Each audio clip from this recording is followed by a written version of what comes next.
Buenas tardes. Vamos a empezar la sesión número 68 del seminario permanente Cine, Ciudad y Arquitectura.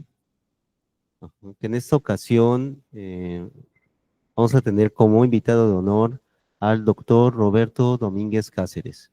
Él nos va a presentar la ponencia La ciudad es casi el paraíso, el idilio y las apariencias según las adaptaciones de Luis Espota. Eh, en esta sesión se van a analizar las películas La estrella vacía de los directores Emilio Gómez Muriel y Tito Davison de 1960 y Casi el paraíso de Edgar San Juan del 2024. Ujú. Bueno, me va a dar a la tarea, ¿no?, de leer una breve semblanza curricular de nuestro invitado. El doctor Roberto Domínguez Cáceres es profesor de la planta en el área de humanidades, de literatura, teoría literaria, enseñanza de español como primera y segunda lengua desde 1988 en el Tecnológico de Monterrey. Es también coordinador de materias de educación general desde los orígenes, estudios de 1990 en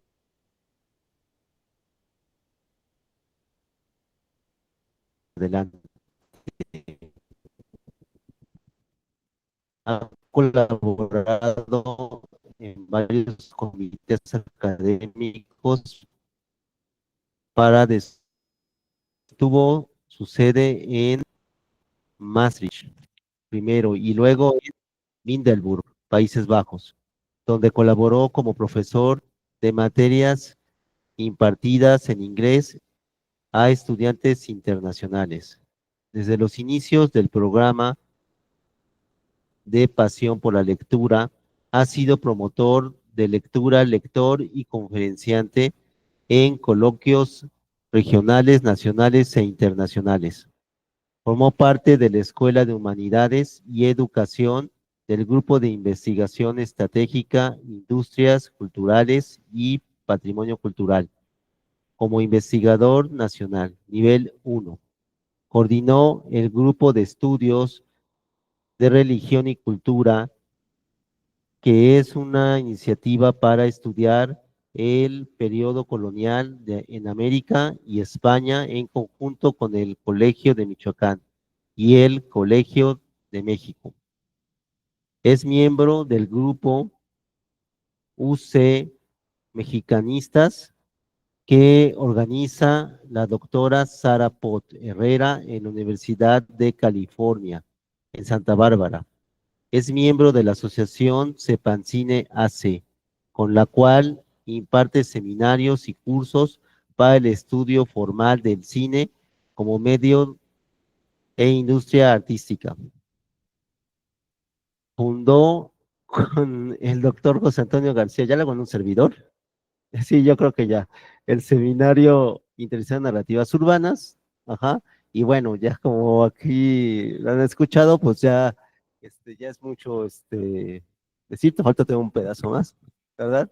De de ese currículum de este importante invitado, ¿no? Que ya lo hemos tenido aquí hace ya algún tiempo, hace algunos años. Este seminario, como ven, pues ya tiene realizándose desde el año 2016 en esta sede Regina. Y pues bueno, este seminario se ha realizado con la colaboración de muchas otras instituciones, como la Red de la Ciclovista, Técnicos Post, ¿verdad? Entre otras, muchas otras. Y pues estamos aquí, digamos, celebrando una edición más. Como han escuchado por ahí, yo soy el doctor José Antonio García Ayala, uno de los coordinadores y estamos aquí en la unidad Regina del ST Gamachalco y a través de Google Meet para poderles traer esta plática que espero sea de su agrado. Ya sin abusar más de la palabra, antes de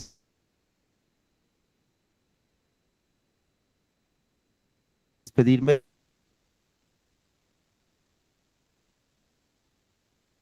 quisiera nada más eh,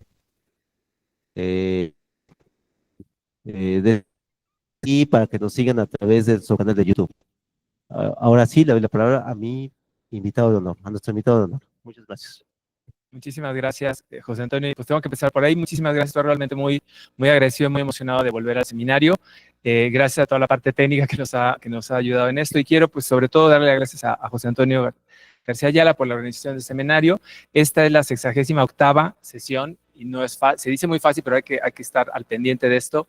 Y agradezco mucho este espacio, es un espacio único que hay que cuidar, es un espacio académico en el que se han logrado hacer definiciones muy importantes sobre qué significa el cine mexicano, qué significa el cine en relación con el espacio, qué significa el cine en relación con la arquitectura. Así entonces, quiero también hacer una mención.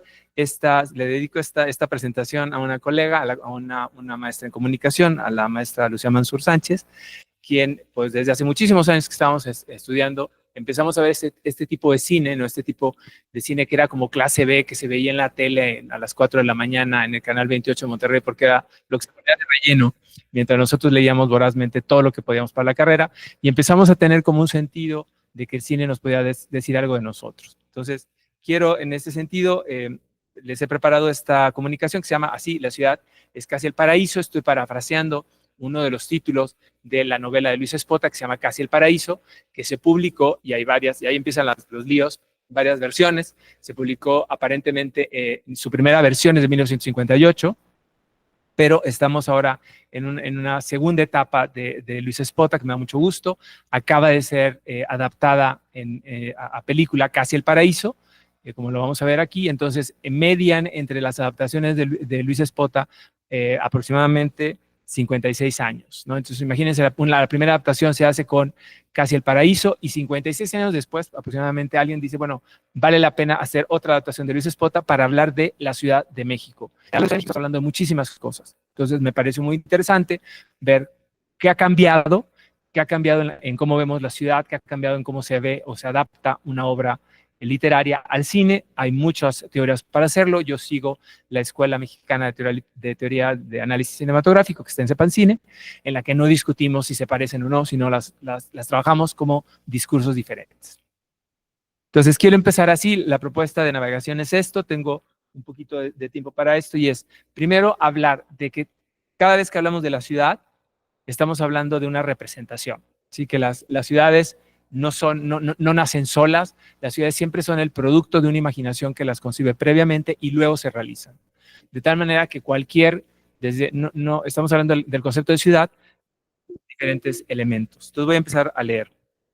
La ciudad y sus habitantes, su origen, sus constantes cambios, sus exclusiones, sus márgenes y sus marginados. La ciudad como el espacio en el que se desarrollan o complican, mejor dicho, las actividades vitales, pero también aquellas actividades que encaminamos a imaginar una vida más allá de lo que nos pasa todos los días.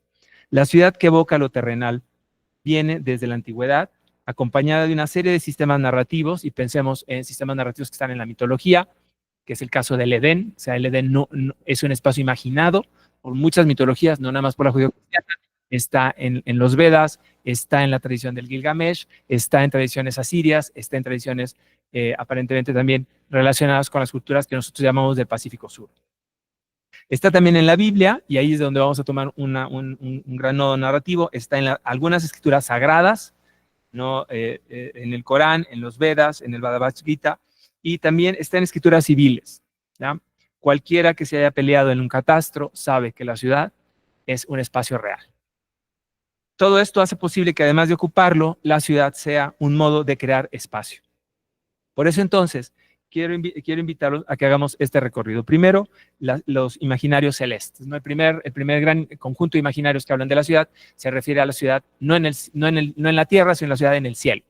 ¿Cómo llegamos a esto? Bueno, la propuesta de este trabajo, que está en una etapa inicial, es considerar que a toda representación del espacio, de una dimensión física, urbana, geográfica, hay siempre un espacio temporal, le corresponde una o varios, algo que llamo ensamblajes de narrativas, muchas veces complementarias, pero mayormente contradictorias. Un ejemplo de ello es la ciudad, que se realiza como un elemento concreto del espacio, que siempre es anterior a la imaginación que intenta explicar lo que en ella ocurre. Y entonces, para todos ustedes que estudian urbanismo, esto es mucho más sencillo de entender que para mí, que es la ciudad empieza por un plan, ¿no? Y se planifica, y a veces se ordena y se desordena el espacio, y luego ya se consideran aspectos fundamentales. Tomemos un ejemplo. El Edén, esta palabra, ¿no?, que hemos visto aquí, pues nos tiene que jugar en la cabeza con muchos significados, ¿no? El Edén es un jardín, es un territorio. Pero para aproximarnos a la ciudad, yo propongo que podamos tomar estos, ¿no? Un eje sería considerarla como una especie de jardín cerrado. Un eje sería la ciudad, que corresponde a un espacio acotado donde no entran solo más que algunos. Pensemos a lo mejor que la Ciudad de México no está amurallada ya, pero Tenochtitlan sí estaba cercada, ¿sí? O pensemos que a lo mejor ahora no está la ciudad cerrada, pero tenemos estas colonias cerradas, ¿no? Con pluma, alambre, ¿no? Para separarnos y decir, esta es la ciudad que yo quiero. Entonces le pongo el Villa de no sé qué, ¿no? Entonces Villa Lomas, tal, todos esos elementos se relacionan con la idea de un jardín. Entonces piensen, mientras yo hablo, en todas las referencias que hay a un jardín en la ciudad, ¿sí? Entonces está una colonia que se llama Jardín Balbuena, ¿no? Está una colonia que se llama Jardín Chapultepec, ¿no? Hay muchos jardines en la ciudad. ¿Por qué? Porque hay una narrativa detrás, ¿sí? También hablamos de la ciudad como una especie de concreción de un terreno fundamentalmente inalcanzable. Entonces aquí voy a citar varias fuentes históricas, y luego ya les voy a compartir las bibliografías. Primero, uno muy importante, una de las primeras nociones, tal vez la más rica, es, yo quiero hablar de esta idea del paraíso, la ciudad celeste, que viene dada por San Agustín, que hace una diferencia entre la ciudad de arriba y la ciudad de abajo, siendo la ciudad de arriba la ciudad de Jerusalén, la ciudad celeste por excelencia, imaginada, y la ciudad de abajo, pues, las ciudades pecaminosas, ¿no? Como, por supuesto, ¿cuáles serán las ciudades más pecaminosas que tienes imaginación medieval? Pues fundamentalmente dos, ¿no? Babilonia y la Jerusalén terrestre, ¿ya? Entonces es interesante que la ciudad también se nos puede ir apareciendo ahí. Luego vamos a ver otras en las que, por ejemplo, la imaginación de una ciudad en el cielo como paraíso, se fusionan en la idea de una patria celestial, y eso es bien interesante, ¿no? Como nosotros en la Nueva España pensamos en la ciudad como una expresión de nuestra primera patria, ¿no? Ya cuando no somos mexicanos, cuando ya no queremos ser españoles, cuando ya no queremos ser criollos, imaginamos la ciudad como la primera patria para esta nueva aventura, ¿no?, que va a ser México. Entonces, así entonces, las dos nociones de San Agustín aparecen en este sentido: la ciudad de arriba y la ciudad de abajo, la ciudad de Dios y la ciudad del diablo, la ciudad del sauno de los conceptos morales, metahistóricos y políticos que tiene San Agustín de Hipona en su filosofía. Cito: la doctrina de la ciudad de Dios. Vamos a ver una ilustración, luego nos vamos a ir regresando a esto, ¿no? Parte de esto, sí, parte de esta imagen, es más bonito verla en una imagen que explicaba, dice: la doctrina de la ciudad de Dios de San Agustín marcó el pensamiento político medieval. Esta es una representación de las muchas que hay, de las dos ciudades que se comparan. Fíjense en la parte de arriba. La idea era más o menos como sigue: una ciudad o un imperio terrenal puede ser gobernada según el espíritu de la ciudad de Dios o según el espíritu de la ciudad del diablo, ¿sí? Las ciudades se gobiernan o por unos o por no, el típico maniqueísmo de San Agustín. Esto no depende de que la ciudad sea cristiana o pagana, ojo, sino de que quien la gobierne se guíe por principios egoístas, que son los principios de la ciudad del diablo, que vamos a ver ahorita algunos ejemplos divertidísimos de eso, o los principios altruistas de la ciudad de Dios. También vamos a ver algunos ejemplos. No obstante, los mejores ejemplos de ciudades e imperios gobernados por el espíritu de la ciudad del diablo que San Agustín y sus intérpretes ofrecían eran las ciudades paganas, Roma y Asiria. Concretamente, Jerusalén estaría gobernada por el espíritu de la ciudad de Dios y las demás no. O también la ciudad celestial, Jerusalén amurallada, se convierte en la representación de una ciudad ideal. Y eso es lo que tenemos en ambas, ¿no? Aquí en esta imagen de la ciudad de Dios, ¿no? Que es, digamos, esta convocatoria de todos los santos, los mártires que están rodeados de la gracia, ¿no? En una complejidad donde está, por supuesto, ¿no? La Virgen y la Trinidad, y aquí está la Escritura, que repite lo que yo estoy diciendo, rodeada de los ángeles y los tronos y todo lo demás de aquí. Esta es una ciudad que está amurallada, ¿no? Celestialmente. Y abajo, la correspondencia, esta sería la ciudad terrestre, ¿sí? Esta ciudad terrestre puede ser gobernada por los buenos acá o por los malos de acá, ¿sí? Por la ciudad de Dios o por la ciudad del diablo, ¿sí? Entonces aquí está Jerusalén, que es buena, santa, prístina y brilla con los rayos del sol, y aquí está todo lo que no es Jerusalén. O sea, Asiria, cualquier lugar de Asiria, Asiria no es una ciudad, Asiria es una región, pero así está en la Escritura, y sobre todo Roma, ¿sí? Y es bien interesante porque las copias se van a ir dando de esa manera. Y aquí tenemos una representación, acuérdense, esto es como el primer TikTok de la historia, ¿ya? La gente no ve un cuadro como lo vemos ahora, ¿no? La gente veía pedacitos de los cuadros, ¿ya? Porque era muy poco frecuente que este cuadro estuviera a la vista de alguien, ¿no? Este cuadro aparecía de repente a mitad de un libro o había que sacarlo, ¿sí? Entonces es interesante esto. Entonces aquí les voy a dejar esto, ahí están las visiones de Dios, ¿no? Las visiones de la ciudad, como estas composiciones. Otro ejemplo sería, ¿no? De otro grabado, ahorita se los voy a mostrar, aquí lo estoy explicando, es la composición que ha sido tomada de un grabado de Pedro de Villafranca, que aparece como el frontis de la primera edición de un libro que se llama Mística Ciudad de Dios, que servirá de modelo a pinturas y grabados posteriores. ¿Por qué es importante esto para nosotros? Porque de ahí viene nuestra imagen, ¿no? Nuestra imagen de la ciudad, como debe ser. Se muestra una imagen así, una imagen doble fusionada con un único conceptual, pues para la venerable, San Juan, para esta ciudad venerable, la ciudad venerable, San Juan utiliza a la Nueva Jerusalén como metáfora de la propia Virgen María. Y les voy a mostrar ahorita el grabado. Vean aquí esto, ¿sí? Arriba, no creo que la tengamos que explicar mucho, sin embargo, se las voy a ir diciendo. En la ciudad, ¿no? Aparecen una serie de elementos que me parecen muy importantes, ¿no? Tenemos la ciudad mística, esta ciudad que es Jerusalén celestial, que está, ¿no? que tiene 12 columnas, tiene una muralla primero, tiene 12 puertas, solamente una puerta está abierta, ¿no? Y todas las demás están cerradas, ¿no? Adivinen cuál es la puerta que está abierta, es decir, cómo nos llega a la ciudad, cómo podríamos entrar a la ciudad celestial, es a través de una sola puerta, y esa puerta es la Virgen María, ¿sí? La santidad de la Virgen María. Es complicadísimo, ¿no? Pero es la imagen que tenemos, o sea, ¿cómo puedo llegar yo a ese reino de los cielos a través de eso? Pero abajo, ¿no? Todo esto me lo está avisando. Aquí tenemos a dos personajes muy importantes, ¿no?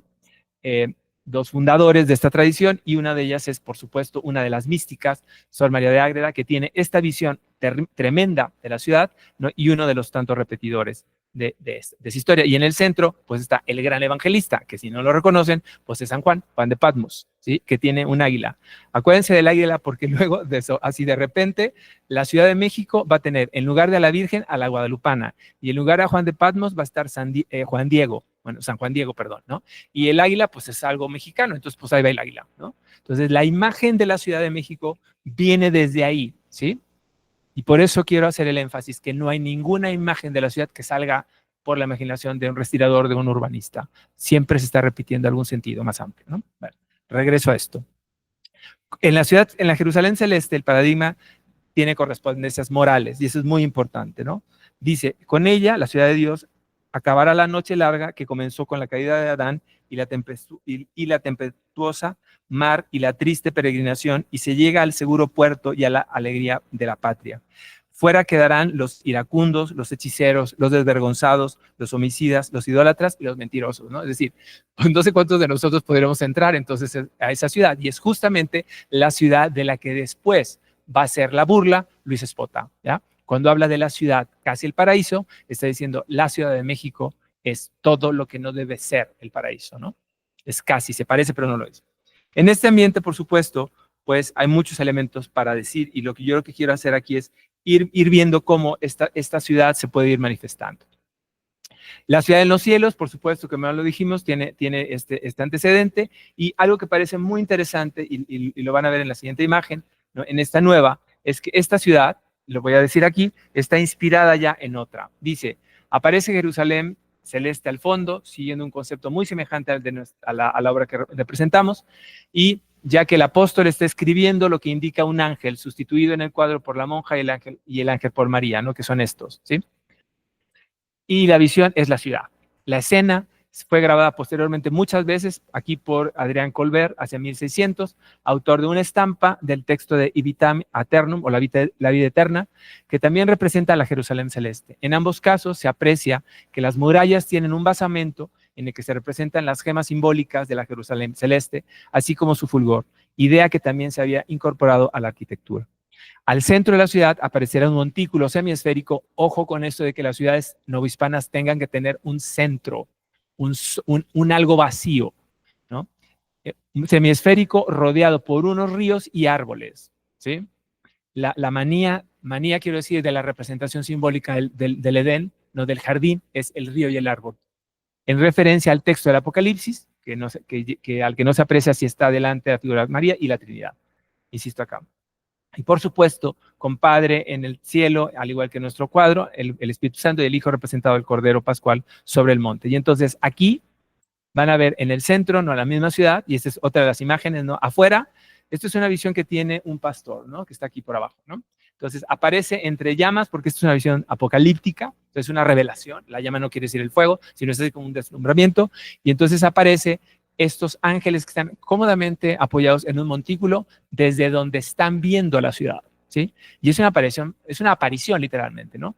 La ciudad no es que flote, aparece de repente, ¿no? ¿Y esta ciudad qué tiene? Pues tiene colonias y barrios, ¿sí? Está dividida, tiene 4 cuadrantes, ¿no? Y al centro hay un montículo donde está el Cordero de Dios, aquí chiquititito, ¿no? No sé si, no sé si acerco. No tanto, bueno, a ver qué tanto les aguanta. Aquí está, aquí en el centro, aquí está un corderito, ¿no? Vale. Y vean entonces, aquí hay barrios, hay como mini casitas, ¿no? Y es una ciudad donde la gente vive. ¿Quiénes viven ahí? No sabemos, ¿sí? Tampoco llegamos a tanto, pero hay una imaginación que quienes habitan la ciudad van a ser, ¿sí? La ciudad, pues no puede estar a merced de la ilógica, tiene que estar gobernada, ¿sí? Entonces es interesante que la ciudad también es una forma de representar el poder, ¿sí? En otra imagen, que me parece a mí muy interesante, este cuadro lo pueden ir a ver, está en el Museo de Arte de Querétaro, yo lo vi hace poquito, porque estaba trabajando ya en esto, y me quedé alucinado, porque hay una gran cantidad de información que aquí no se aprecia, y nada más para hacer un poquito más dinámico, vean cómo es fundamentalmente una virgen, no quiero darlo de otra manera, entonces lo vamos a hacer tal como está descrito. Hay una parte interesante en la que el cuadro se nos presenta como una revelación, y esta proyección me parece interesante porque dice así.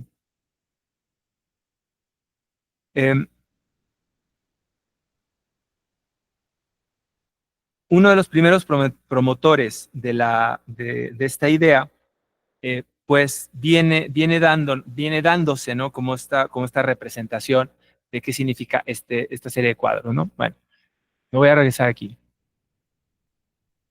Ya, habíamos visto la ciudad en los cielos, la ciudad apocalíptica, se revela Los Ángeles, y en esta tercera tenemos un conjunto en el que ya no nada más está todo lo demás, sino se le van agregando elementos de la representación, es decir, es una ciudad que está protegida por alguien, ¿no? ¿Y quién está al centro? Pues la Virgen, ¿no? Y estamos a 2 de que esta Virgen se convierta luego en la representación de los novohispanos, de los mexicanos, de la primera patria de los mexicanos, que va a ser la Virgen de Guadalupe, ¿sí?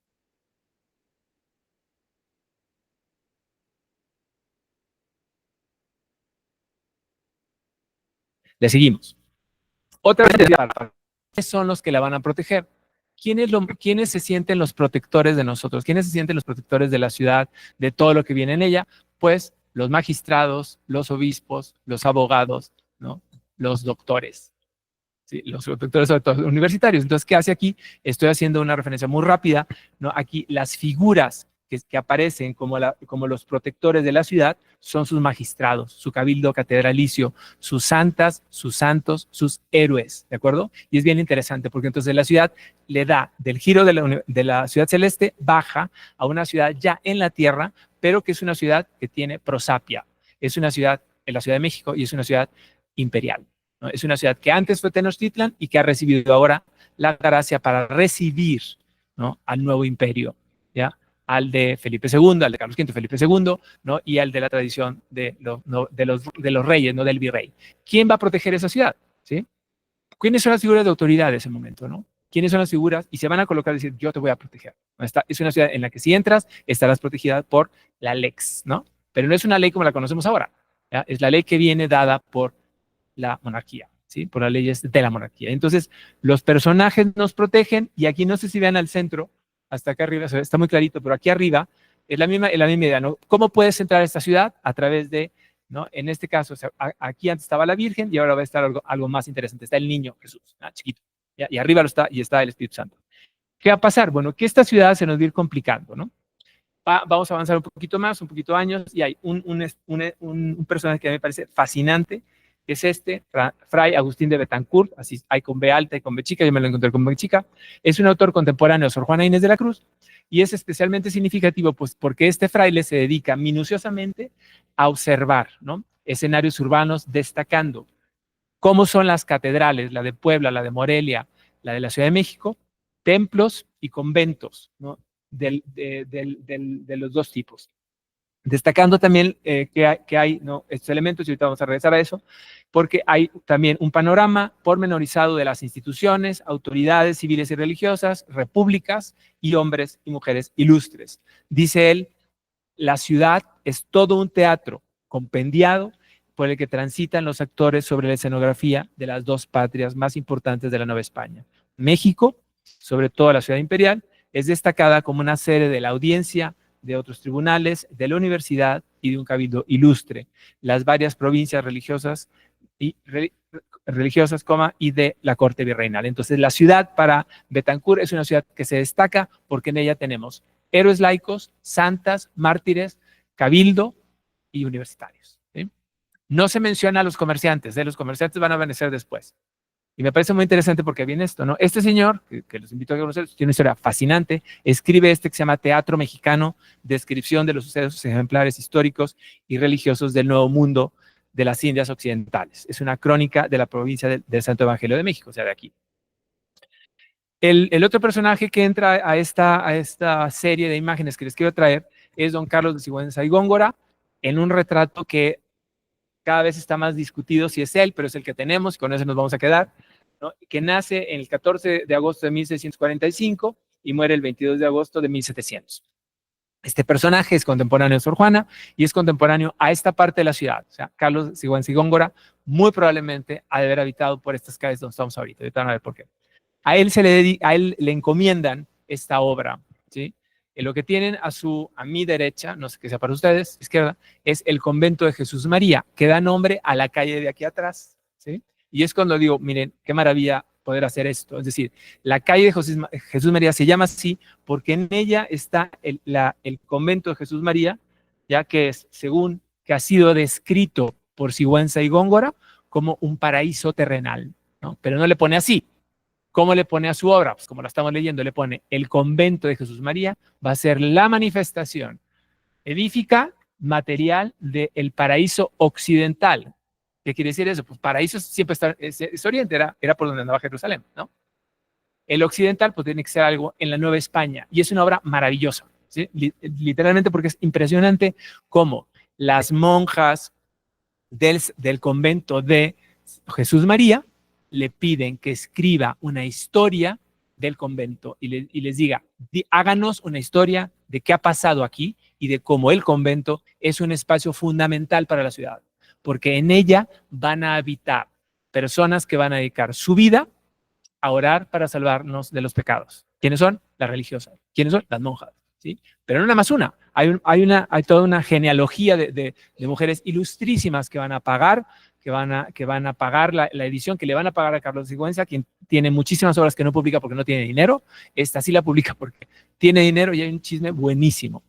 Carlos de Sigüenza y Góngora tiene acceso a los archivos que le da las monjas para escribir la historia y le dicen, ¿no? Tiene que haber una crónica muy detallada de cómo es el convento, ¿no? Porque hay otra parte, porque el convento está edificado y se edifica con esta naturaleza palaciega, porque ahí va a vivir la hija ilegítima del rey Carlos II. Y esta niña, que es hija pues, del rey, del que ahora es el rey, con la hermana del obispo, pues no puede vivir en cualquier convento, tiene que vivir como hija ilegítima. Acuérdense que eso de ilegítima y no legítima no era como las telenovelas de ahora, ¿no? No era tan común, o sea, no había, era peor no ser reconocido. Ser reconocido como legítimo ya había un gran paso. Y ella es una hija ilegítima, pero noble. Entonces tiene que vivir en un convento que sea con esas características. Entonces es interesante porque la idea de ciudad ahí está, ¿sí? Atravesemos la ciudad, vamos a ver que en este paraíso occidental, plantado y cultivado, dice, por la liberal, benéfica mano de los muy católicos y poderosos reyes de España, nuestros señores, y su magnífico real convento de Jesús María de México, ¿sí?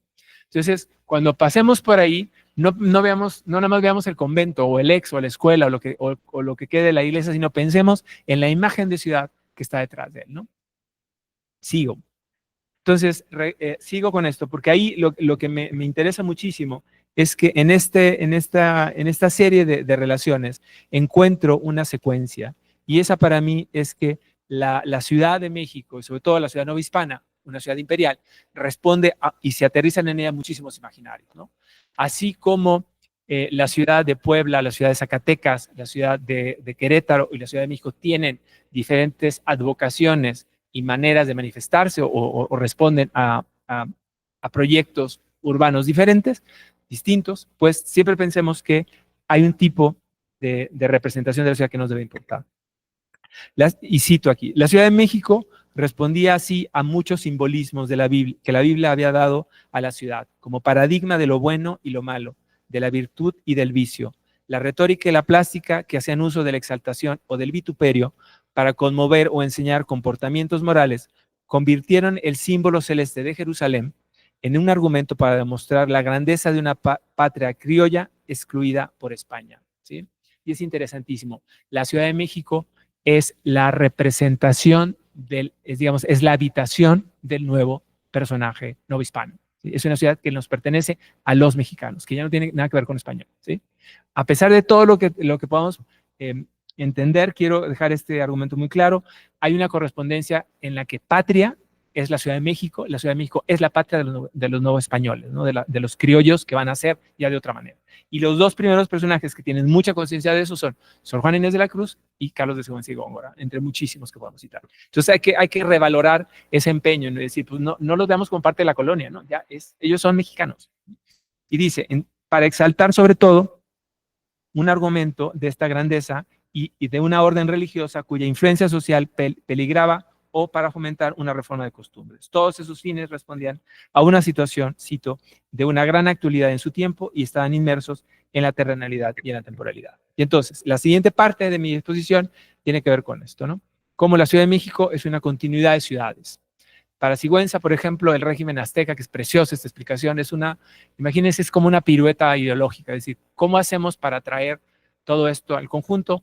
A Carlos de Sigüenza y Góngora, perdón, se le encarga esto, ¿no? El teatro de virtudes políticas, que grosso modo es un arco triunfal que en lugar de estar en la catedral, está en la Plaza de Santo Domingo para recibir a los marqueses de la Laguna. Todo es muy complicado, lo sé, pero es nada más para guiarlos. Y entonces Carlos Sigüenza y Góngora dice, voy a escribir algo para relacionar la Ciudad de México como una continuidad de la ciudad imperial. ¿Cómo le hago? Pues haciendo una relación entre los emperadores antes de nosotros, de los españoles, a los emperadores actuales, ¿no? Y hace una serie de trampas muy interesantes, ¿no? Entonces ahí hay muchos elementos y aparece entonces la gloriosa imagen de Moctezuma como un elemento, ¿no? Muy, muy preponderante. Dice aquí, el texto en el que describe esta decoración del arco triunfal costeado por el ayuntamiento para la entrada de los marqueses de la Laguna, que se llama Teatro de Virtudes Políticas. En el texto, los señores prehispánicos eran propuestos al virrey como modelo de un buen gobierno, de la misma manera como se hacía con los emperadores romanos ante los monarcas de Europa. En el texto, los indios son llamados descendientes de Neptuno, nietos de Cam y bisnietos de Noé. Imagínense esto, ¿no? Quedamos relacionados con toda la Biblia. y su cultura era asociada con la egipcia, ¿sí? O sea, es muy lógico pensar, claro, no pensemos con los ojos de la lógica contemporánea de esta secuencia. Entonces, Moctezuma resuelve muchos de estos elementos, ¿no? Y aparecen dos. Y ya me acerco a mi idea, que es la adaptación. La primera pintura, la que ustedes tienen en el lado que dice, es su lado derecho. Para mí dice, es el retrato de Moctezuma, óleo de un autor anónimo de 1650, donde aparece un Moctezuma romanizado, ¿no? Dignificado, porque es el contrincante. Muchas gracias, maestro. Es esto, ¿no? Este señor está romanizado, tiene un faldellín, ¿no? Que trabaja telas mexicanas, pero tiene insignias, tiene una corona romana, ¿no? Y en este lado, de mi lado derecho, tenemos una versión contemporánea de Alfredo Jiménez del 2013, ¿no? Que hace otra representación, otra fantasía de la continuidad de Moctezuma. Sin embargo, vean, hay un cambio fundamental, ¿no? Y es la cabeza. En la primera hay una reverencia, ¿sí? Fíjense la cabeza de Moctezuma acá, y en esta ya no, ¿sí? La cabeza ya no está revertida, ¿no? Aquí es un Moctezuma mucho más digno, ¿ya? Todo se tiene que contestar, ¿lo ven? No, es que casi no sé, pero bueno. Lo van a ver, lo van a poder ver aquí en la imagen. Bueno, entonces me muevo más. La ciudad y sus símbolos, viene otra parte, ¿no? ¿Quién podría ser esta señora? No quiere tanto esta señora, tanto esta Ciudad de México, y con ella toda la Nueva España, que aparece que se ha puesto como su amparo seguro en las 4 partes de México. Y me pareció súper lindo. En 4 imágenes milagrosas suyas de la señora, que es la Virgen, que sirven de 4 castillos roqueros, no crean que de los que hacen rock, sino que están asentados en la roca, ¿no? Castillos roqueros que la defienden, ¿no? O sea, ¿quién puede defender la ciudad? ¿Se acuerdan? ¿No? Antes estaba la Virgen, los ángeles, luego los magistrados y el cabildo.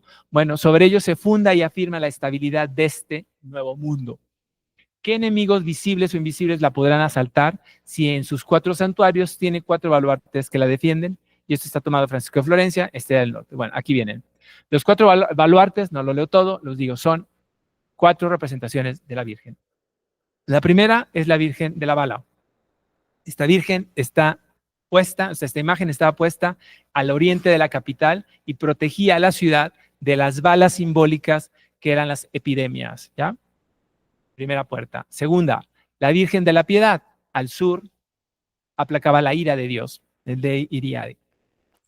3, la Virgen de los Remedios, al poniente, que derribaba por tierra a los enemigos, cegándolos, recuerdo de las visiones alusivas a la conquista de Tenochtitlan, pero que también trae, ojo, las aguas en las sequías después de que se trasladaba a la capital. Es decir, cada vez que esta Virgen salía de donde estaba, ¿no?, en el poniente y llegaba a la catedral, llovía, ¿sí?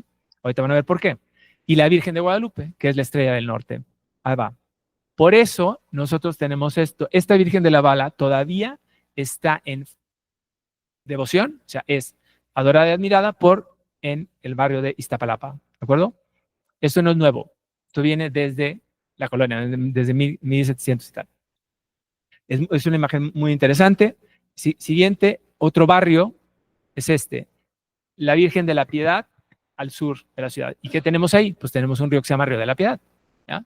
A lo mejor ya no sabemos qué más, pero cuando nosotros hablamos del Río de la Piedad, estamos hablando de una de las figuras guardiana de la ciudad, que tiene que ver con esta imagen de la ciudad que se nos aparece y se regenera de otra manera. Y entonces aparecen estos nombres simbólicos, ¿no? Y ahí ya no los dejo porque ustedes saben mucho más de esto, la cuenca que se está tratando de reactivar para esta Virgen que traía también agua. La siguiente, la Virgen de los Remedios, al poniente, ¿no?, que de ella deriva el nombre de Río de los Remedios. Ojo, se acuerdan que también trae el agua. Y, por supuesto, esta idea, ¿no?, de muchos elementos que tienen el nombre. Y esto viene de esta imagen de la ciudad. Una ciudad guardada en una de sus puertas por una deidad, ¿no?, una representación divina. Finalmente, la Virgen de Guadalupe, que es la estrella del norte, muy interesante, ¿no?, que esté al norte. No crean que por el norte, por Estados Unidos, sino por el norte porque significa mucho, ¿no? Es la estrella del norte, es la estrella guía, es la estrella que no cambia, es como el centro, ¿no?, guía. Así entonces, pues, cada uno de estos tenía estos elementos. Entonces, todo esto me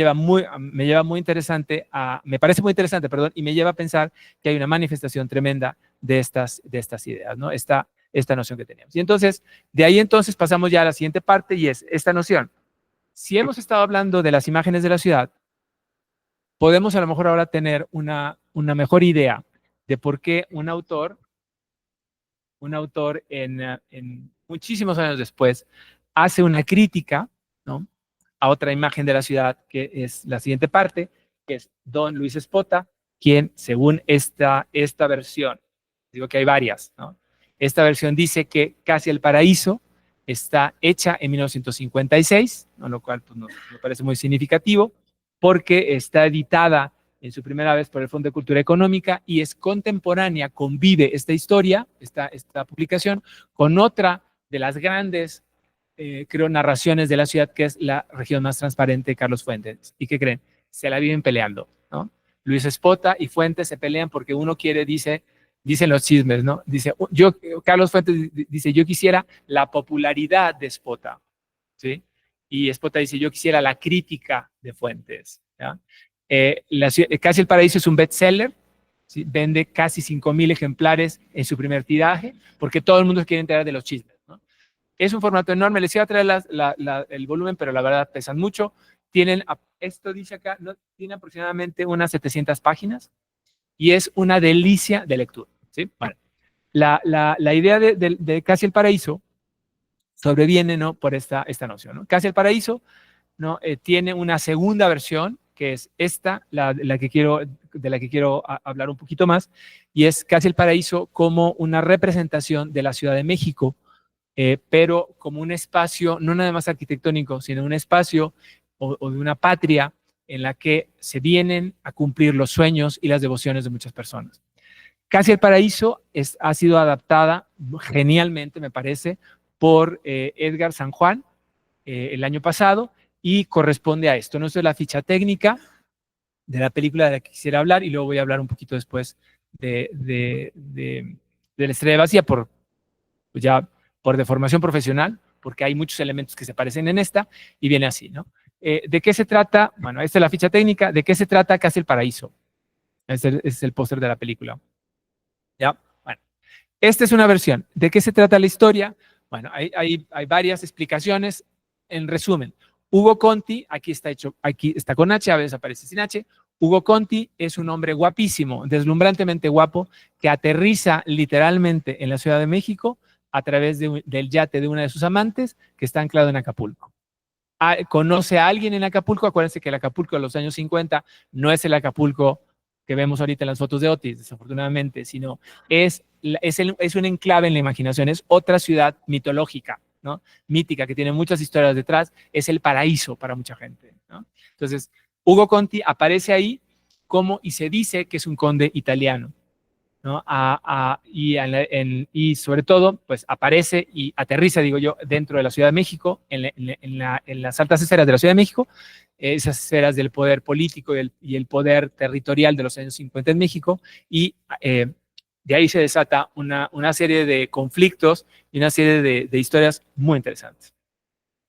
¿Qué sucede? Bueno, que hay una adaptación, y me voy a permitir aquí ya hacerlo más concreto, en el que me parece muy interesante que el cine nos siga dando la posibilidad de hablar de la realidad, ¿sí? Y no hay que tomarlo a la ligera, ¿sí? El cine, cuando habla de la realidad, no lo hace de manera directa, sino lo hace de manera tangencial, ¿no? Una cita de la novela. Está diciendo aquí algo pasó porque se pasó como raro ahorita. Yo tengo una teaca, como que se llama, bueno, dice, un personaje, ese es de la novela. Un personaje está hablando con el príncipe, o conde, porque le dicen príncipe y conde. Dice, Capri es un paraíso, Alteza. Hugo, sin H, Hugo, este personaje, dice, sí, pero México es casi el paraíso, le contesta este noble italiano a la mujer, a la señora. Oh, pero ¿por qué tan formal? Llámeme Rosalba, ¿no? Quizá había ido demasiado lejos, pensó. Sintió enrojecer y pidió disculpas. Perdón, Alteza, es que dijo, no se preocupe, a veces la urbanidad, la etiqueta, son molestísimas.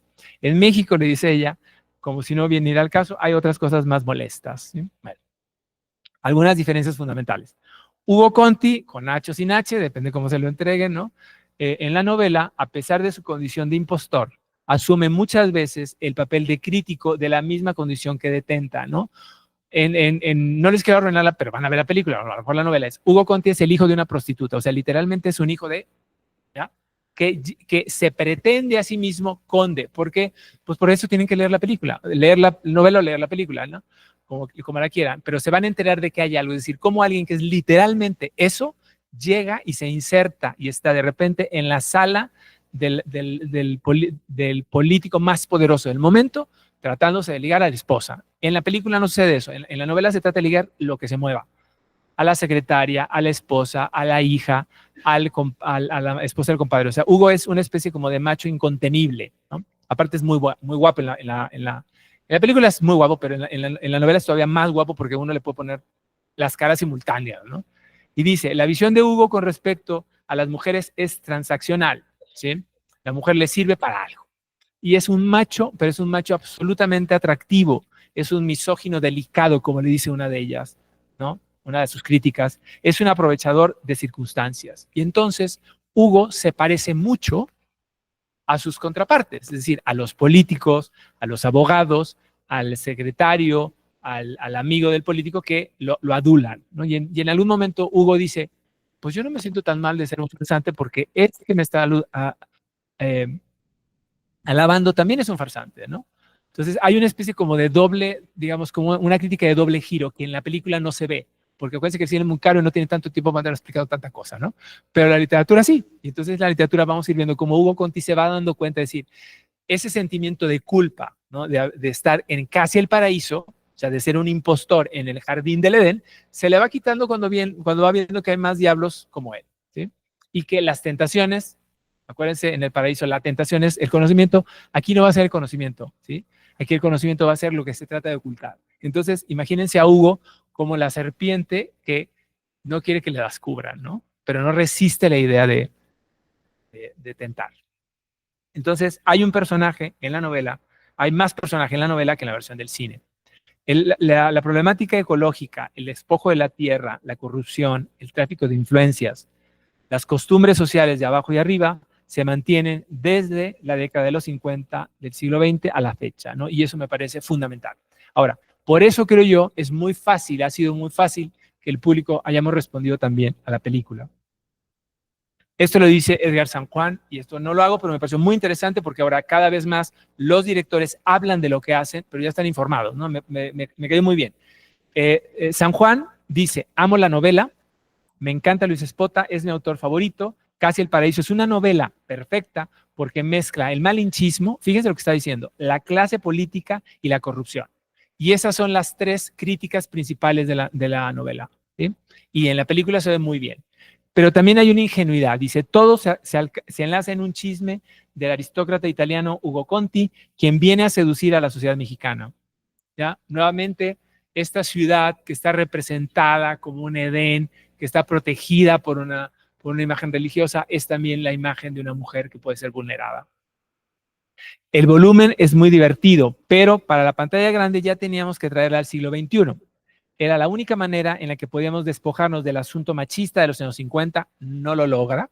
Hugo sigue siendo súper machista, pero por lo menos hay otras fuerzas, ¿no? En la película, ahorita espero que la veamos, que como que compensan ese machismo que en la novela es incontestable, ¿no? O sea, las mujeres son literalmente objetos, ¿no? Y en cambio, en la película no, en la película están empoderadas, ¿sí? Que es muy bueno.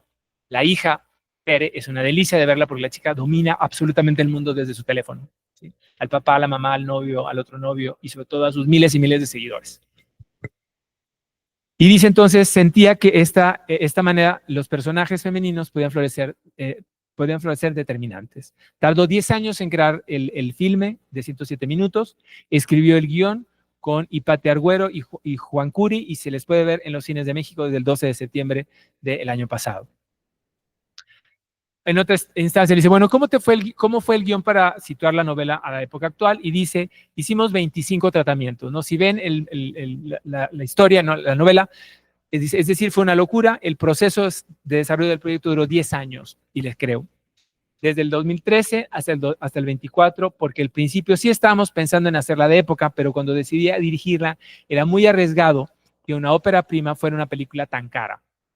Entonces, también en términos de economía, hacía mucho más sentido traerla al siglo XXI. Por otro lado, Spota escribió su historia de una manera muy visual, ¿ya? Y esto es algo que se le criticó. Imagínense qué bonito cierre de pinza. A Spota se le criticó ser muy cinematográfico, ahora el director le agradece ser cinematográfico porque literalmente hay escenas que parece que son para guión. ¿Sí? Entra por la derecha, entra por la izquierda, ella viene bajando y es muy fácil. No quiero decir que sea fácil adaptarlo, ¿eh? Pero es interesante cómo el criterio guión, el criterio cinematográfico, literario, anda volando como, ¿no?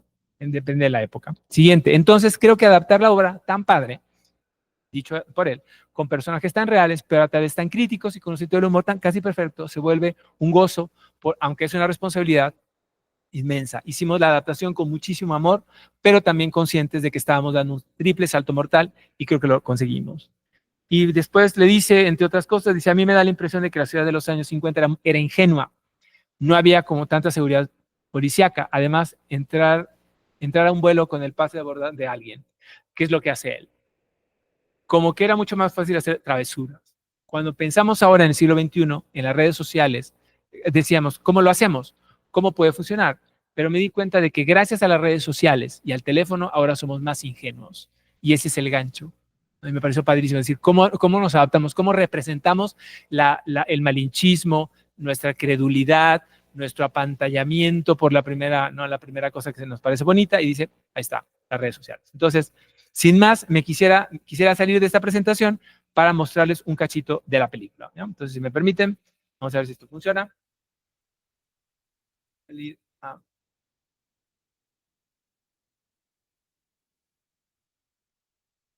sí, no, pero déjame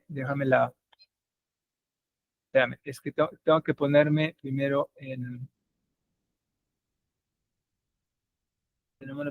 paciencia para los que nos están viendo.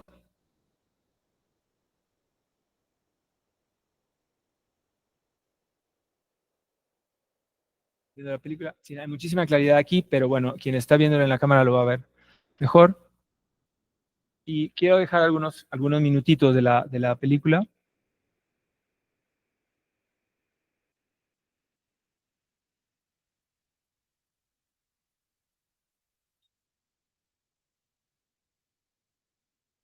No sé si ya está corriendo.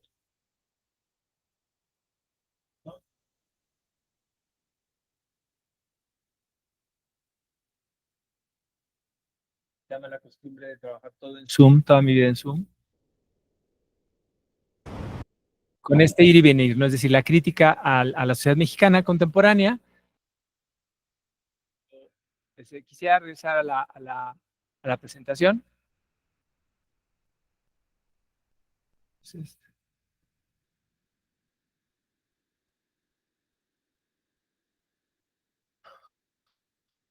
aquí detengo la presentación, ¿verdad? Okay, y voy a cambiarme ahora a esta. Porque, bueno, una de las cosas que a mí me parece también muy, muy interesante es esta. La verdad es que a mí todo me parece interesante y luego a nadie le importa, pero a mí me parece muy interesante seguir descubriendo cosas en películas que yo había visto hace miles de años y que sigo encontrándole más, ¿no? Bueno, Casi el Paraíso,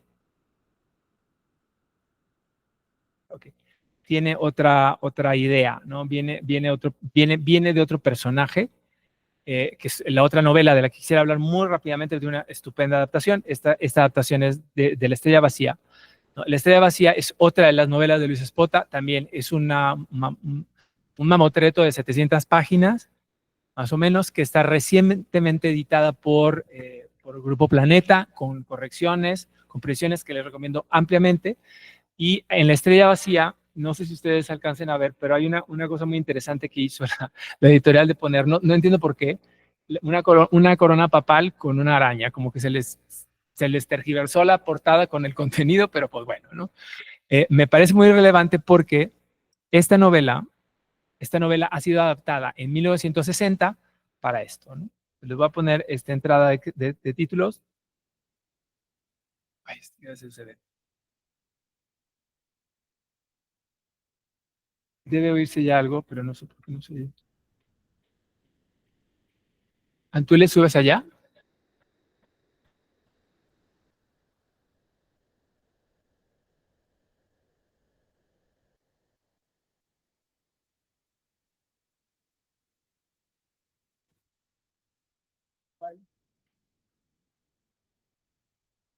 ¿Me puedes subir? Es que es lo que quiero que vean.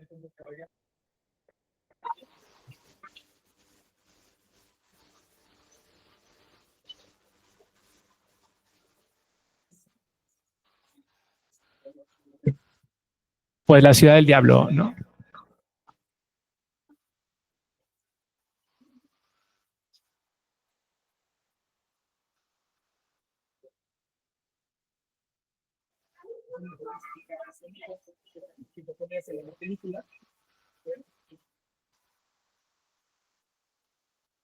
Todo esto es la secuencia de sale en el cuerpo,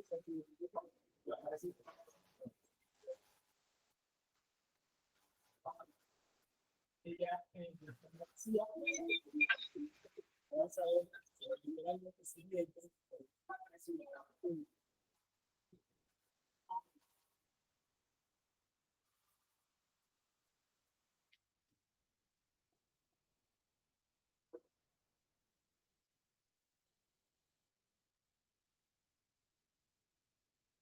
esto quiero prolongar, esto la voy a usar esto. No, déjame quitarle. Estoy haciendo, bueno, ya. Esto que nosotros vemos como tan normal ahora, ¿no? Pues no es tan convencional en ese momento. Entonces, ¿qué sucede? Que yo creo que la ciudad también puede aparecer de esta forma. La estrella vacía es otra manera de narrar qué le pasa a las personas en la ciudad. Y literalmente, y se los traigo acá, los apuntes, hay un momento, claro, esto nada más es una invitación para que ustedes sigan viendo las películas, hay un momento en que Ignacio López Tarso dice que es el galán en la película, haría las veces, es como un personaje basado en Luis Espota, o sea, casi Luis Espota se cita a sí mismo, dice, yo quiero escribir novelas, ¿no? Y dice en un momento, todos los días llega un conquistador a esta ciudad. ¿Ya? Si conectamos con todo lo que dijimos al inicio de la práctica, literalmente es que esta ciudad todo el mundo la quiere conquistar y no se deja. ¿Sí? Y la ciudad te puede rechazar, te va a expulsar y para aceptarte vas a tener que sacrificar algo. Y es interesante que tanto Hugo como Olga Lang, Hugo Olga, ¿no? Hugo Conti, que de ahí sale la marca Hugo Conti, de la que vende ropa italianish, porque no existe el apellido Conti. Olga Lang, insisto, tiene que sacrificar algo. Y lo va a decir literalmente. Hay una secuencia que se las puedo pasar, pero si me tienen paciencia, ¿no? Aparece aquí. Entonces, este señor, pues, es muy interesante porque su conocimiento de la ciudad es fundamental. Su conocimiento no es desde la gran literatura, es desde el periodismo. Y entonces tiene una capacidad impresionante para retratar qué pasa en el día al día. Entonces, aquí lo que tenemos es esto, ¿no? A los 21 años es director de Últimas Noticias, la segunda edición del Excelsior, y escribe en la revista Mañana, donde fue también jefe de redacción y escribió por reportajes, como aquel con el cual obtuvo el premio de periodismo en el 48 de la Asociación Nacional de Periodistas. Y el artículo se publicó el 7 de agosto del 48 y versaba sobre el novelista Bruno Traven, cuya identidad Espota trató de desvelar y casi le cuesta la vida, ¿sí? B. Traven, ahí le ponen Bruno, pero en realidad es B. Traven, es un misterio, no sabemos quién es. Entonces se mete a investigar quién es este fulano. Entonces hay gente que dice que es Esperanza López Mateos, otra gente que dice que es un grupo de escritores, otra gente que dice que es un escritor de esos que escriben por encargo. Nunca nadie supo quién era Betraven, ¿sí? Entonces y casi le cuesta la vida. Bueno, seguimos. Aparece entonces, es un autor que va creciendo en el ánimo de la gente, ¿no? Que va creciendo a esto y logra especialmente ser un denotado escritor, pero siempre que de alguna manera él nunca se siente reconocido, ¿sí?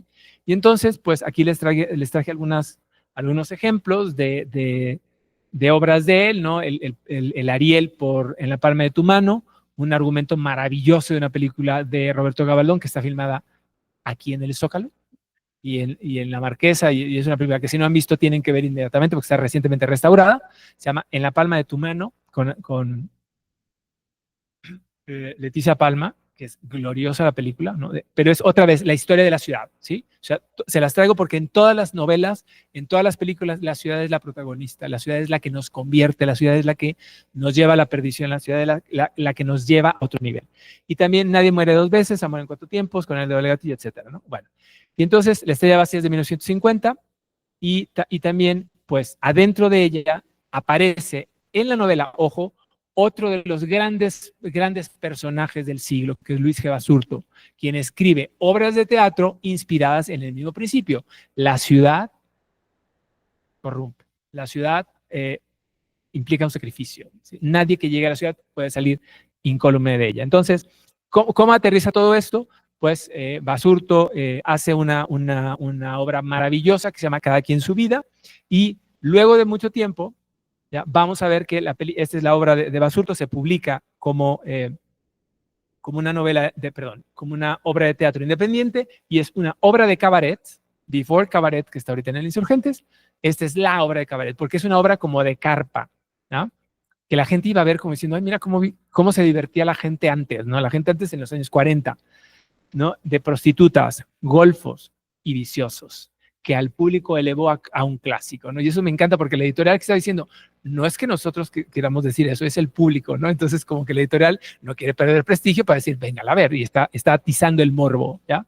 Entonces otra vez la imagen de la ciudad. ¿Quién va a verla? ¿Quién quieres que vaya a verla, no? Y bueno, entonces dice un reto a la conciencia burguesa, igualito que en Casi el Paraíso, en la que el narrador nos está diciendo, esta es una crítica a cómo los mexicanos ven la relación con el poder, la justicia y las apariencias, nos vuelvan a decir lo mismo. Y aquí viene. Entonces, para darle un poquito, nada más, para revisar un poquito la teoría, porque si no yo no me siento muy cómodo, recuerden, el cine nunca es copia, no se vale hablar de eso, sino el cine tiene niveles de mostración, ¿sí? De relaciones con la realidad. Uno de ellos, el más obvio, es la mostración. Sí, aparecen aspectos de la realidad mexicana, reconocible por los escenarios, las modas, los objetos, las ideas, los modos de pensar, etcétera. Todo lo que nos reconozcamos va a ser un tipo de demostración, ¿no? Entonces hay gente que dice, pues yo ya no puedo ver nada más allá, ¿no? Entonces voy al cine si me veo.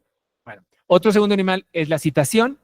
Adentro de la película se citan muchos discursos y esos discursos aluden a otro, ¿no? Aparecen nombres importantes, aparece Luis G. Basurto, aparecen pues no sé, cualquier elemento, ¿no? Canciones, refranes, modos de decir, actores, cameos, premios, todo que existe en la realidad.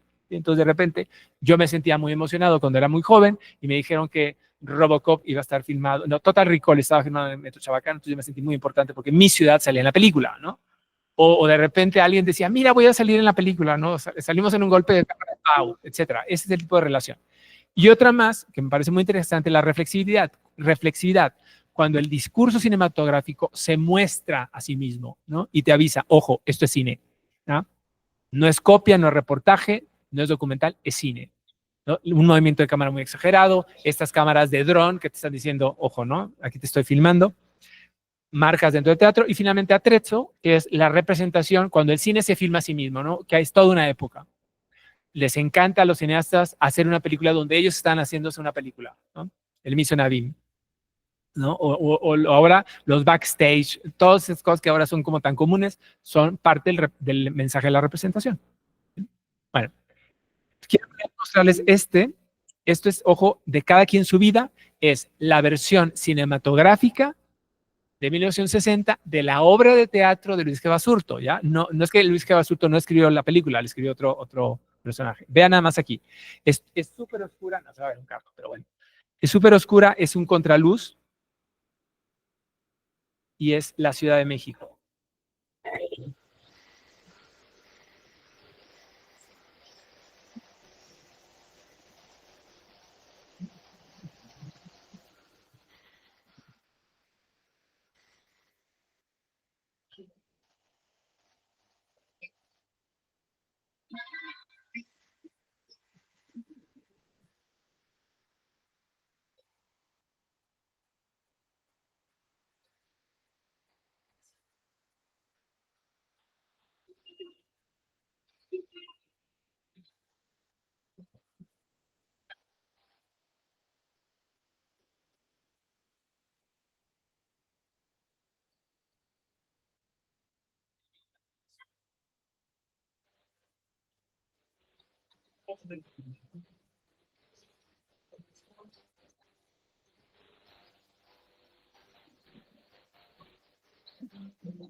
Principal va a salir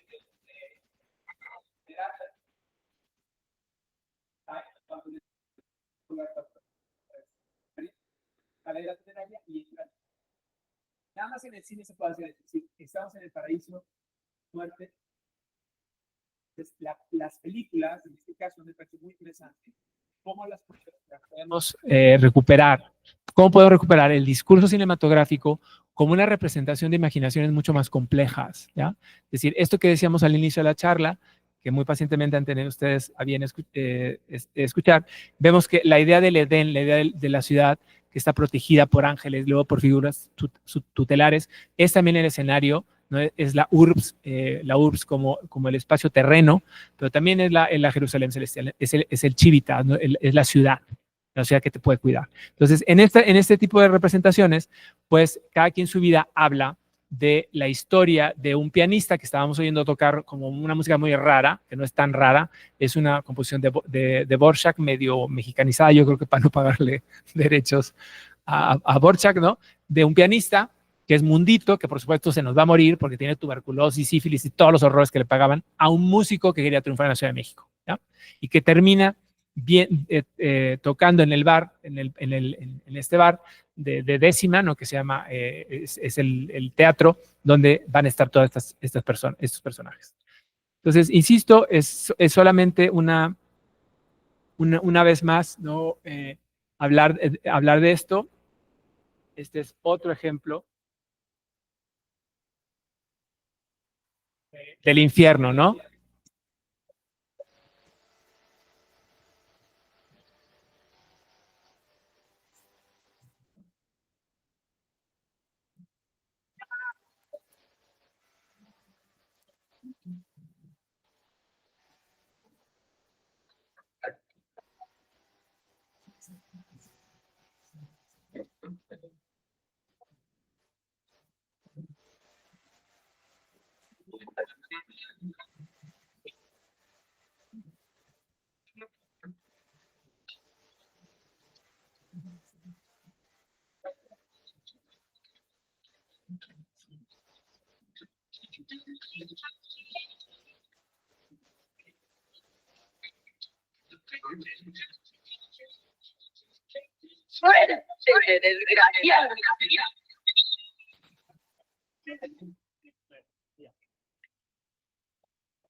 Voy a dejar la presentación, dejárselas. Ahí está en la presentación que voy a subir, está el corte, y quiero resumir con esto, porque ya me queda muy poquito, me lo quiero platicar. Casi el paraíso, ¿no? Así como Hugo Conti es un príncipe italiano real y asentado en el libro de la genealogía de la nobleza, es impostado por un fascinador personaje, Amadeo, el hijo de una prostituta en un pueblo de Italia. Se ha hecho su propia carrera ascendente, dejando que los demás crean ver en él lo que sus anhelos proyectan, que esa es tal vez la peor crítica de la historia de la película y de la novela. Hugo Conti, príncipe o conde, según la novela, es príncipe, según la película es conde, es un espejo de Iago, el de Otelo, que refleja lo que estamos peor acostumbrados a ver de nosotros mismos. Por un lado, la inclinación a considerar que los atributos físicos, el fenotipo, la belleza, el color de la piel, el origen, es decir, una versión frívola de la interseccionalidad, es en vez de advertirnos como una persona, ¿no? Y que somos una persona, que somos una suma de rasgos que no nos definen, en la novela y en el filme es justamente lo contrario. La sociedad novohispana contemporánea, la sociedad postrevolucionaria de mitad del siglo XX y la sociedad posverdad, redes sociales actual, es fundamentalmente la misma simultaneidad de desigualdades, inequidades, exclusiones basadas en elementos materiales, que comparte al mismo tiempo el deseo de parecer mejor de lo que es y el anhelo de que alguien así se convenza de que somos como nos imaginamos. Si la expulsión del paraíso originario se debió a la búsqueda del saber, la entrada a casi el paraíso está garantizada cuando se tienen las relaciones y las apariencias. Este tropo es viejo. Viene enunciado con mayor énfasis en la novela cervantina y antes en las sentencias medievales y antes en la comedia de Aristófanes. La apariencia y el fingimiento como suplantación de la virtud es una constante en la imaginación literaria. Luis Espota, en 1958 y hoy, sigue siendo un excelente vocero de los anhelos de una sociedad que no acaba de entenderse. El personaje que finge ser alguien que no es, que se ha hecho a sí mismo, que se ha construido sobre las ruinas de otros y se sostiene por las falsedades de que los demás se niegan a reconocer, es el pícaro, es el aventurero, es el fisgón, es el fármacos, es el impostor. Al inicio de la película nos acercamos al mar tranquilo del pueblo de Bari, en Italia, y en las afueras, en una casa en las afueras, pegada al mar, nos da de lleno la idea de la infancia, que será el destino. Hijo de una prostituta, ¿no? Una mujer que para sobrevivir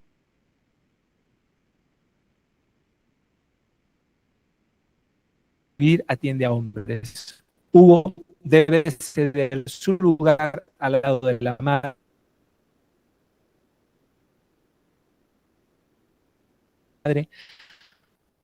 para que lo ocupen. Un corte directo nos lleva, lo que ya vimos, al mar, al Acapulco, y Hugo Conti aparece como un Apolo al sol y entretenida. El signo cinematográfico construye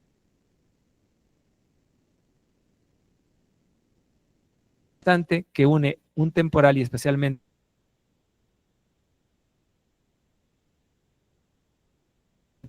momentos alejados e imposibles, pero que en la narrativa interpretando a alguien que no es, fingiendo, pero apoyado en la banalidad y la frivolidad de la sociedad de la apariencia.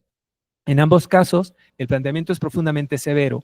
Un deseo de éxito y de avaricia, de querer fama, se paga con la soledad, en el caso de Olga, o se tiene que dar algo a cambio, la libertad, en el caso de Hugo. En ambos planteamientos hay fuerzas antagónicas que atraen a los personajes a la ciudad.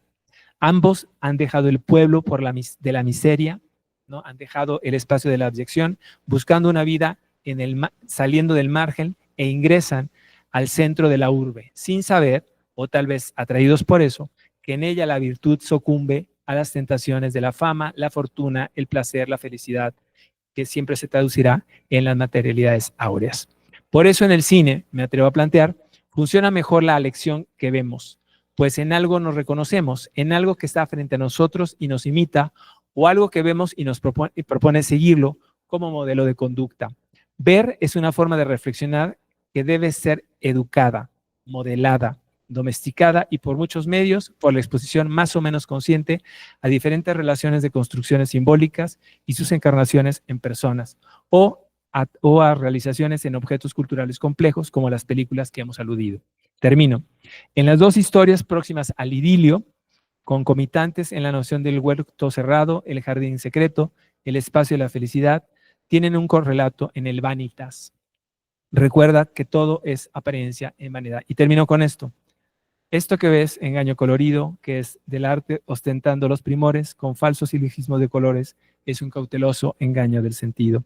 En quien en la lisonja ha prometido excusar los años, los horrores, y venciendo del tiempo los rigores, triunfar de la vejez y del olvido. Es un vano artificio del cuidado, es una flor al viento delicada, es un resguardo inútil para el hado. Es una necia diligencia errada, es un afán caduco, y bien mirado, es cadáver, es polvo, es sorno, es nada. Y termino con eso. Por eso, creo yo, coincidimos en traer a la mente, a la discusión, los principios de la imaginación de la ciudad como paraíso, como idilio solitario de uno y de sus sueños, como urbis o civitas, que constantemente nos recuerda que las apariencias engañan y que la felicidad no está donde nos dicen que la podemos obtener a cambio de una relación transaccional. Muchísimas gracias.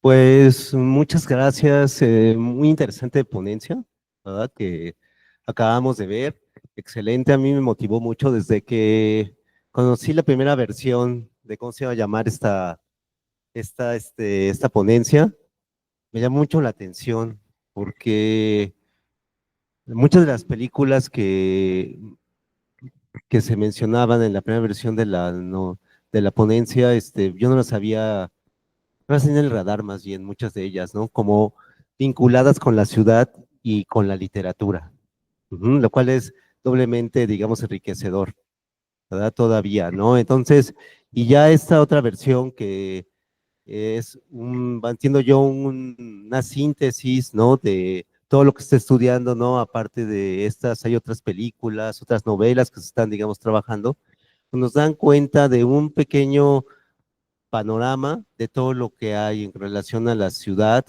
y la literatura, ¿verdad? Y el cine. Y la Ciudad de México como escenario de todos estos lugares, pues para mí se me hace algo encantador, para mí, porque a veces es lo que me motiva mucho para, en lo personal, para seguir, digamos, viviendo en esta ciudad, ¿verdad? Porque hay muchas formas de verla, de vivirla, de padecerla, de disfrutarla, de creerla, de imaginarla, de representarla.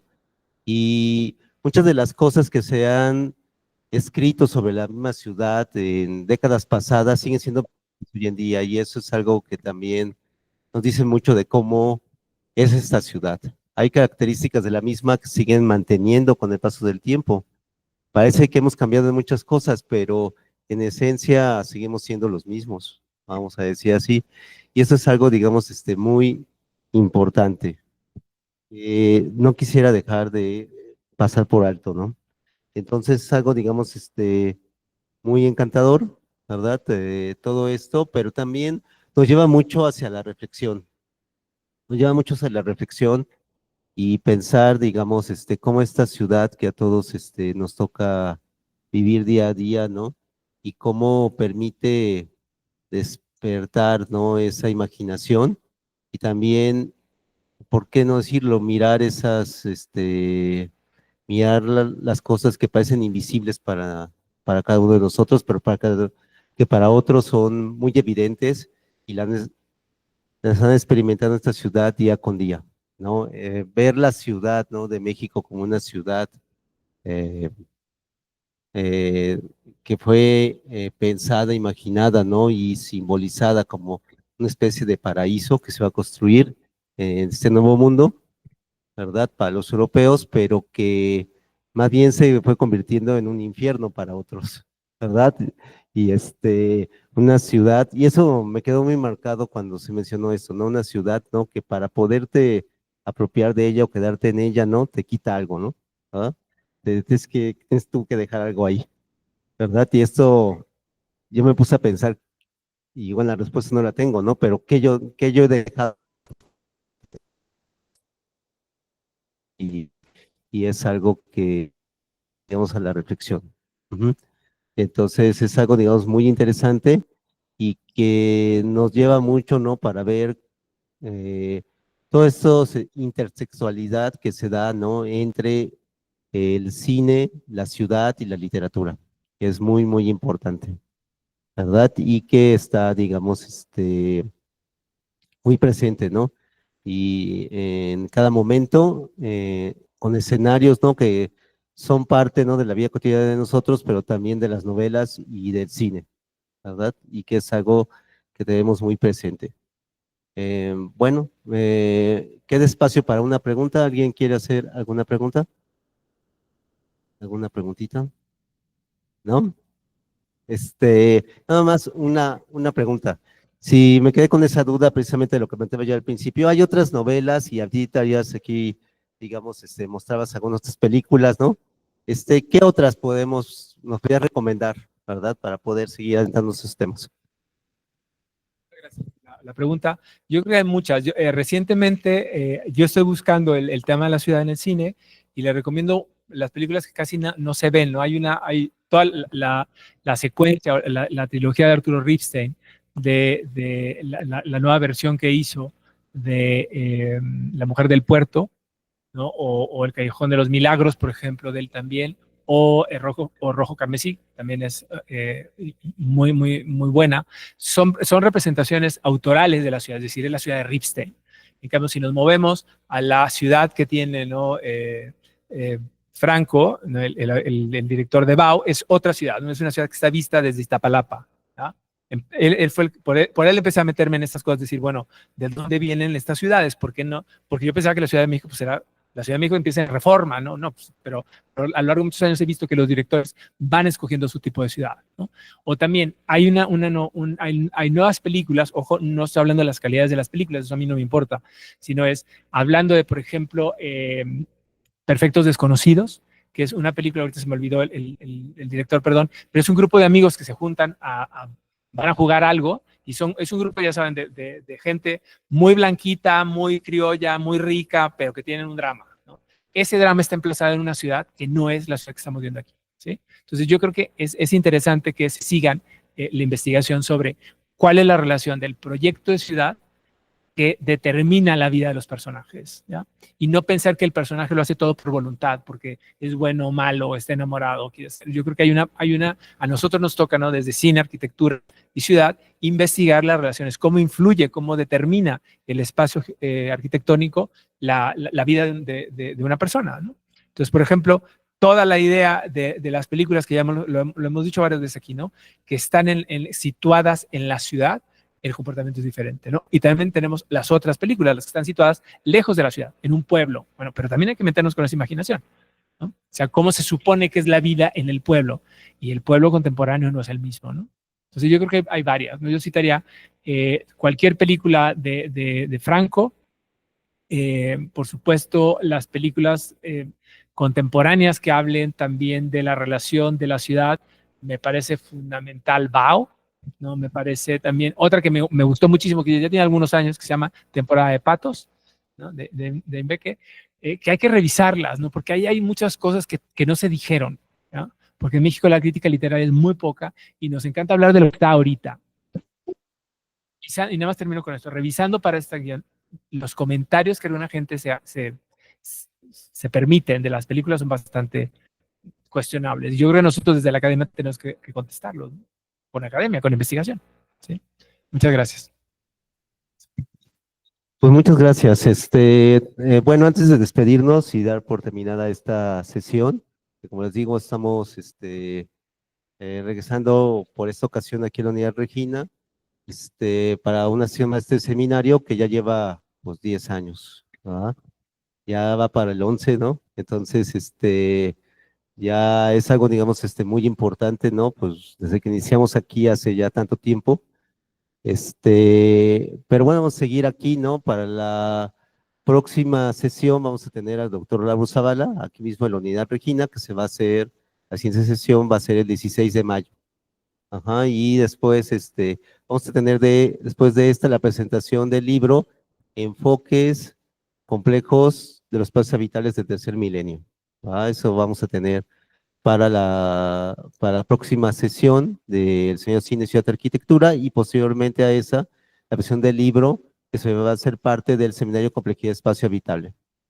La verdad, ahorita vamos a tener la presentación del libro Perspectivas Complejas de los Espacios Habitables y el Ser Urbano Arquitectónico, ¿verdad? Y como parte del Seminario Complejidad Espacio Habitable, y para el 4 de abril vamos a tener una sesión más del seminario Género y Paz y también una sesión más del seminario Narrativas Urbanas, Géneros, Creaciones y Apropiaciones Espaciales. En esta ocasión vamos a tener como parte del seminario Género y Paz que se realiza en conjunto con el Instituto Tecnológico de Estudios Superiores Monterrey. Vamos a tener la ponencia Periodismo Feminista y sus aportes a la cultura de paz. Va a dar la doctora Alicia Leiva Sánchez Curi. Ella va a venir a hablarnos de esto, ¿no? Y posteriormente, como parte del seminario Narrativas Urbanas, vamos a tener la ponencia Transporte Público, Infraestructura y Movilidad en la Ciudad de México, caso de estudio Ruta de Pasajeros 23D, del maestro Ricardo Cruz Castillo. Ajá. Entonces los esperamos, ese igual van a ser viernes a las 12 la primera y a la 1:30 la segunda. Aquí los esperamos, en este caso van a ser exclusivamente por Google Meet. Ya nada más me queda agarrar y decirles, ¿no? A los que quieran seguir, digamos, volver a ver esta ponencia, va a estar, digamos, subida en el YouTube, ¿verdad? Lo pueden ver esta ponencia en el canal que tenemos de YouTube, en Metrópolis Seminario Regina IPN. Ahí tienen esa ponencia. Aparte, se pueden apuntar a la lista de asistencia que está corriendo ahí para los que quieran cosas de asistencia y a los que quieran, digamos,